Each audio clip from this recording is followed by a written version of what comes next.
মাত্র ১০০ টাকায় পথে ঘাটে বিক্রি হচ্ছে ভালোবাসা। এই ভালোবাসা কিনতে পেরে যেন মহাখুশি প্রেমিক প্রেমিকারা।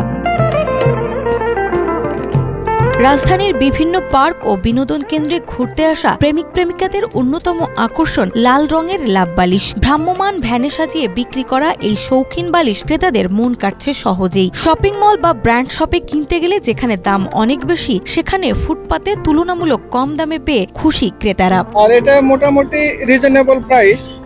আমরা যদি ধরেন মার্কেটে কিনতে গেলে প্রায় ৩০০, ৪০০, ৫০০ টাকা নিয়ে নেয়, কিন্তু এখান থেকে নিলাম মাত্র ১০০ টাকায়। এই লাভ বালিশ বদলে দিয়েছে দিয়াবাড়ির খলিলের জীবন। একসময় অর্থ কষ্টে পরিবার চালাতে না পেরে ২০২০ সালে বগুড়া থেকে ঢাকায় আসেন তিনি। চাচাতো ভাইয়ের সহায়তায় রাজধানীর পার্ক ও মেলায় শুরু করেন বালিশ বিক্রি। বর্তমানে মাসে আয় করছেন ১ লাখ টাকা। আলহামদুলিল্লাহ, এই লাভ বালিশ বিক্রি করে আমি মাসে ৮০,০০০ থেকে ১ লক্ষ টাকা ইনকাম করি। সারা বছর বিক্রি থাকলেও জানুয়ারি ও ফেব্রুয়ারি মাসে চাহিদা থাকে সবচেয়ে বেশি। জানুয়ারিতে বাণিজ্য মেলা ও ফেব্রুয়ারিতে বই মেলায় একাই প্রায় ২৫ লাখ টাকার বালিশ বিক্রি করেন খলিল। জানুয়ারি মাসে বাণিজ্য মেলা হয়, তখন ১০ থেকে ১২ লক্ষ টাকা বিক্রি হয় এবং ভালো একটা মোটামুটি অ্যামাউন্ট প্রফিট থাকে। আবার ফেব্রুয়ারি মাসে বই মেলা আছে, বই মেলাতে ওই রকম ১০ থেকে ১২ লক্ষ টাকা আর কি সেল হয়, প্রফিট মোটামুটি ভালো আসে আলহামদুলিল্লাহ। ব্যবসায় সফল হয়ে এখন ঢাকায় স্ত্রী সন্তান নিয়ে থাকেন তিনি। পাশাপাশি গ্রামে মা বাবার ভরণ পোষণও দেন নিয়মিত। নতুন উদ্যোক্তাদের উদ্দেশ্যে খলিলের পরামর্শ,